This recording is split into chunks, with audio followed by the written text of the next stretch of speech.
Tamil Nadu Jayalalithaa that she left behind was a property worth 90 crore rupees and other assets worth 80 crore rupees at least. According to a report, the former AIADMK chief did not have a will announcing her heir apparent to her physical wealth. The late Chief Minister and her mother, Sandhya, had purchased the item 81 Veda Nilayam Poets Garden property, which is 24,000 square feet in area, in 1967 for an amount of 1.32 lakh rupees. But it's still not clear yet if her political heir, Sasikala will stay there, or her niece Deepak Jayakumar and her brother Deepak may stake their claim on their grandmother's property. Jayalalitha's nephew, Deepak Jayakumar, talking exclusively to Newsx, has said and offered to pay the 100 crore fine imposed by the court on Jayalalithaa, and for that he would need control over that property. Here's a look at what we know right now.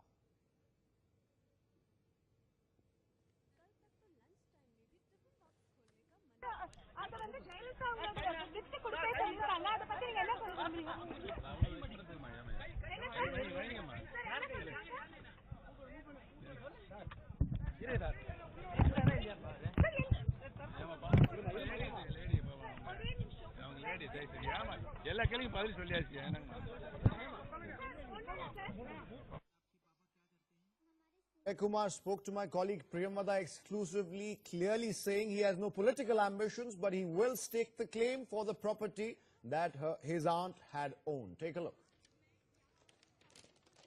The poets garden belongs only to me and Deepa, okay? It doesn't, see, if somebody doesn't stay there, it doesn't state it that it doesn't belong to me and Deepa. So when are you going to stake claim for it? Why should I stake claim?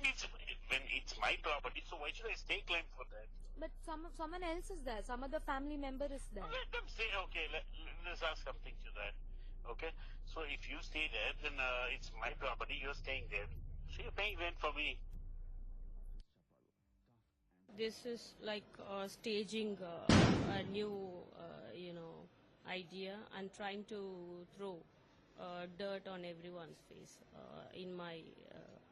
It's my honest opinion, because you're throwing dirt in the eye. All of a sudden, why couldn't you have said all this earlier? Why the sudden dislike for Sasikala when he was riding along with them all these days? See, our position on this is, Deepak is an individual. He is related to Amma, and he has shared about 6 views in your interview, and we believe that some of it is welcomeable, especially the clear, unambiguous stance that he has taken that Mr. OPS should come back as the Chief Minister. He is the only one who has the capability and competence to run that office, and he had the complete trust of Amma, which is something he very unequivocally said. We welcome it. Also, my colleague Priyamvada, who spoke to Deepak Jayakumar yesterday and got reactions from the OPS camp today. Priyamvada, yesterday Deepak told you that only Deepa and him have rights over Poets Garden. Of course, Deepa and Deepak don't see eye to eye at all, because till yesterday, Deepak was supporting Sasikala. Now he wants the property for himself. In the absence of a will, Priyamvada, which way is it expected to go?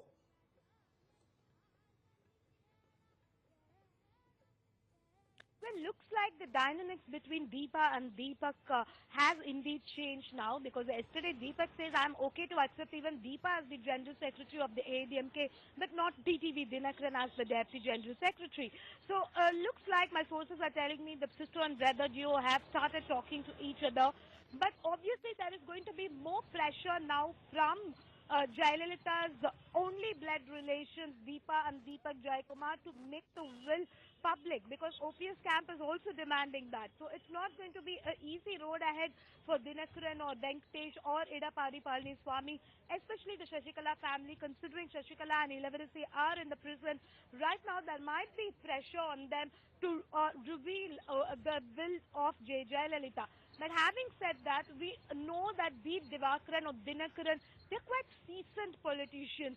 From 1990s, they know how to handle power and hold on to power and how to manage the situation. So we obviously cannot underestimate them. We saw that press conference that Dinakaran gave, where he was very confident, composed, and knew exactly what he was talking about. So we obviously cannot underestimate either of the camps.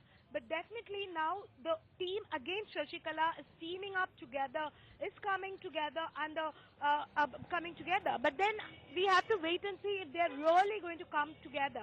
Because today Deepa is announcing her own organization or her own movement's name. She was not part of the celebrations of O.Panneerselvam's camp. But O.Panneerselvam is still very confident that Deepa might join hands with him.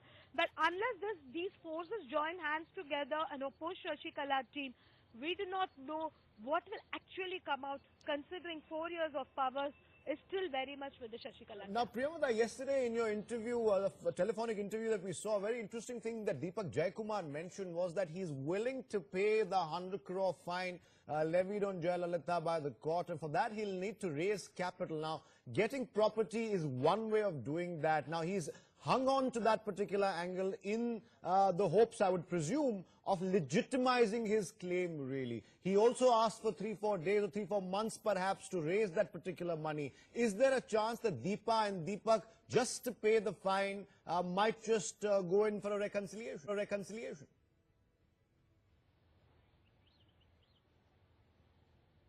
Absolutely, that's very much possible. We saw the tone of Deepak, both of them change in the last 24 hours.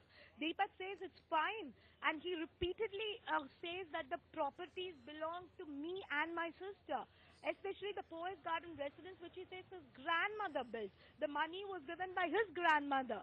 So as per the law, he and his sister can claim stake to it. So there is a possibility of reconciliation. Of course, Deepa has not openly spoken about it, neither has Deepak. But both of them, the tone in which they're addressing each other looks like it has dramatically changed in the last 24 to 48 hours. Right. So I wouldn't be surprised if the brother-sister duo are going to join hands once again and decide to fight against Sasikala camp, or rather family of Sasikala.